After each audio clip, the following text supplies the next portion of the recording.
దర్శనం చేసుకోవాలి అంటే ఫస్ట్ కొండపైన వెళ్ళాలి. మన కొండపైన స్వయంగా స్వామివారు వెలిసిరు. ఆ కొండపైనకి వెళ్ళలేని వాళ్ళు ఎవరైనా ఉంటే వాళ్ళ కోసం కింద కూడా స్వామివారిని ఏర్పాటు చేయడం జరిగింది. మనం ఇప్పుడు గుట్టపైకి వెళ్తాం. ఈ వ్లాగ్ మొత్తం కూడా ఎక్కడ స్కిప్ చేయకండి. చాలా ఇంట్రెస్టింగ్ ఫ్యాక్ట్స్ ఉన్నాయి ఇక్కడ. ఎందుకంటే అక్కడ పోయిన తర్వాత అల్లుబండ, తర్వాత స్వామివారి యొక్క దర్శనము, ఇంకా ఇంపార్టెంట్ ఏమి ఉన్నాయంటే నాకు కూడా తెలియదు, లడ్డానే చెప్పిండు. సో అక్కడికి వెళ్ళిన తర్వాత మీకు పూర్తి వివరణ ఇస్తాం మేము. నాతో పాటు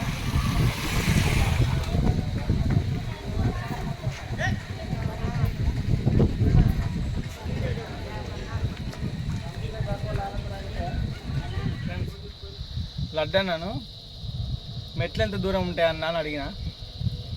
సాగర్కి ఇక్కడి నుంచి గట్టి ఎక్కుతే ఉంటే అయిపోతుంది అన్నాడు. కింద నుంచి పైకి ఎక్కే వరకే నా బజ్జీలు అయితే రాలినాయి. వేరే సాములను ఇంకెంత దూరం ఉంది సామి అని దిగే సాములను అడిగితే మీరు ఎక్కే దాంట్లో పావులం అంతా కూడా ఎక్కలేదు సామి, ఇంకా మీరు చాలా దూరం వెళ్ళాలని చెప్పేసి అన్నారు. ఆ ఒక్క మాటతో నాకు వర్షం కాక నేను కూర్చున్నా. అదే ఆలోచిస్తాను పైకి వెళ్ళాలి అద్దా అంటే వెళ్ళాల్సిందే, ఎందుకంటే దేవుని కోసం అని వెళ్ళాలి, ఖచ్చితంగా దర్శనం చేసుకోవాల్సిందే. ఇక లడ్డనైతే ప్రశాంతంగా కూర్చున్నాడు, ఆలోచిస్తాడు. మెల్ల దిగుదామా మరి ఎక్కుదామని చెప్తాను, వెనక ముందు చెప్తాడు. నేనే వెళ్ళ బలవంతం చేస్తాను పోదామని. ఇక ఆయన కూడా ఒక్కోసారి నేను వద్దన్నప్పుడు ఆయన నన్ను బలవంతం చేస్తాడు. సో ఇది జరుగుతుంది మా సిచ్యువేషన్. అన్నస్వామి ఎట్లుంది ఎక్స్పీరియన్స్? ఓకే మంచిగా నిర్వాడాడు. ఇంకా అటు వెళ్ళాలి. చూడండి ఫ్రెండ్స్, మేము ఇప్పుడు ఎక్కడికి వచ్చినామంటే దాదాపు అక్కడ రోడ్ ఉందా, మెయిన్ రోడ్ కనబడుతుంది కదా, మేము అక్కడ నుంచి వెళ్ళి అక్కడ కమాండ్ ఉంది, ఆ కమాండ్ నుంచి వెళ్ళి కిందికి వచ్చినాము. అక్కడ బండి అనేది పార్క్ చేసి అక్కడ నుంచి నడుచుకుంటూ పైన మెట్లు ఎక్కుకుంటూ ఇక్కడ వరకు రావడం జరిగింది. ఇంకా ఆల్మోస్ట్ అటు వెళ్ళాలి. చూద్దాం ఇంకెవరైతే సామాన్లు రాలేదు. అన్నస్వామి వెళ్దాం పా. అన్నస్వామి లేట్ చేస్తాం, మళ్ళీ ఇంకా లేట్ అవుతుందేమో.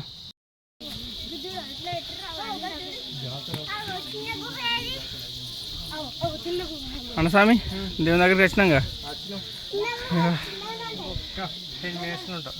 ఒక 10 minutes.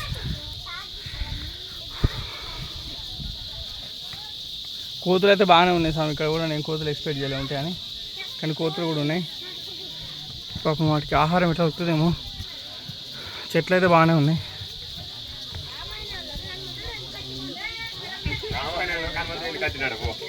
చెప్పిగా ఆ సాగు డౌట్ చెప్పి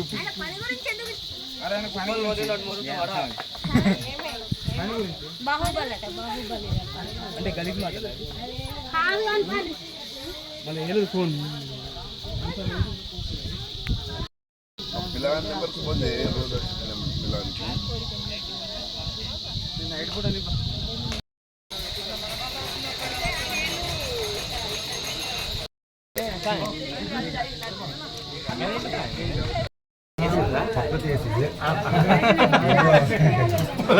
పొందిపోతే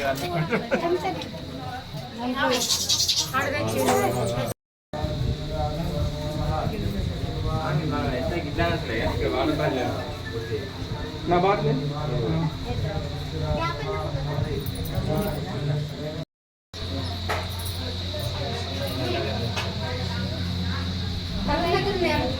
దేవుని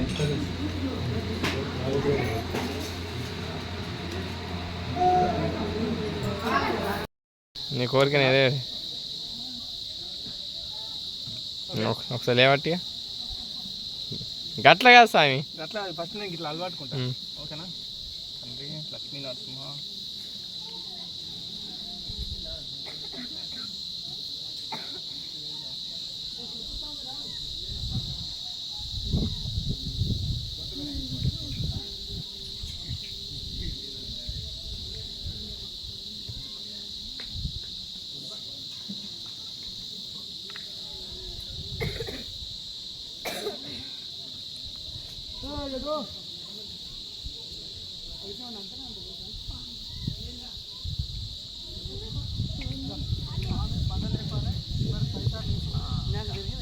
ఎప్పుడు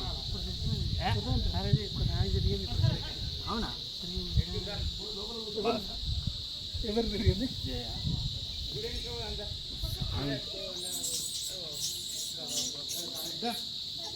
ఇది పట్టుకోండి.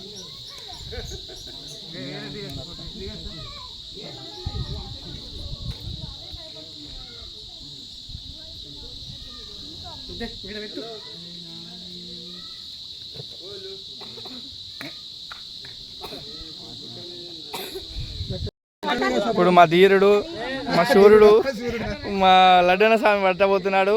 వాళ్ళు ఏదో కిటికీ ఉపయోగించి పడతా అంటాడు, చాలా ప్రయోగాలు చేస్తూ అంటాడు, ఎట్లా లేవాలంటాడు, నేను చూస్తూ అంటాడు, వాళ్ళ ట్రై చేస్తాడు, వీళ్ళను జాయింట్లో పెట్టి లేపుతా అంటాడు, ఆల్మోస్ట్ తీయడానికి ట్రై చేస్తాడు. కానీ లడ్డన్న స్వామి కష్టం వృధా కాదు, ఖచ్చితంగా స్వామి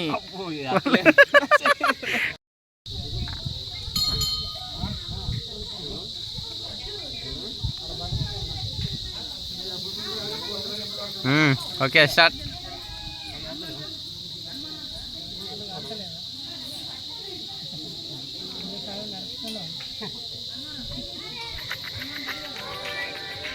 ఫ్రెండ్స్, ఈ కాయిన్ అనేది ఇసిరినప్పుడు మధ్యలో పడాలి. ఆ మధ్యలో పడితే మనం అనుకునే కోరికలు నెరవేరుతాయి అని చెప్పేసి ఇక్కడ ఒక నమ్మకం అన్నమాట. సో లడ్డన్న సెకండ్ ప్రయోగం చేస్తున్నాడు, ఎందుకంటే ఫస్ట్ ప్రయోగం చూసిండు కదా. ఇప్పుడు సెకండ్ ప్రయోగం అనేది లడ్డన్న స్వామి దిగుట్లో వాడాలంట, దిగుడు అంట. చాలా చక్కగా పడ్డది, కాకపోతే దిగుట్లో కాదు కింద. సో ఇప్పుడు నేను ట్రై చేస్తా, ఎందుకంటే గాలి కూడా వస్తుంది. కానీ ఫ్రెండ్స్, ఇక్కడ ఈ కాయిన్ అనేది మనం పైకి ఎగిరేసినప్పుడు ఆ మధ్యలో పడాలంట. ఆ మధ్యలో పడితే మనం అనుకునే కోరికలు నిలబెడతాయి అని చెప్పేసి ఇక్కడ నా భక్తుల యొక్క నమ్మకం. లక్ష్మీ నరసింహస్వామి సన్నిధిలో ఈ ప్రయోగం మనం చేద్దాం. తండ్రి లక్ష్మీ నరసింహస్వామి కొంచెం ఇంకా పోయి తీసుకుంటా. జయ శ్రీ లక్ష్మీ నరసింహ. అబ్బా, రెస్ట్ తీసుకుంటే ఒక నిమిషం ఆగుతాం, రెస్ట్ తీసుకో, ఏం కాదు. సో స్వామి మోకాళ్ళ మించాలి, కింద నుంచి నడుచుకుంటూ వచ్చాం. మేము నడుచుకుంటూ రావడానికే మాకు బజ్జీలు రాలినాయి. స్వామి దయ వల్ల స్వామి నువ్వేమైనా మొక్కుకున్నావా? సో ఏదైనా కూడా మంచి జరగాలంటే ఏదో జరిగిందా? జరిగింది కాబట్టి స్వామి ఇప్పుడు జరిగింది చెప్పకపోయినా నీకు మంచి జరుగుతుంది ఎప్పటికీ. నువ్వు దాని గురించి ఆలోచించకు, ఓకేనా? జయ శ్రీరామ్.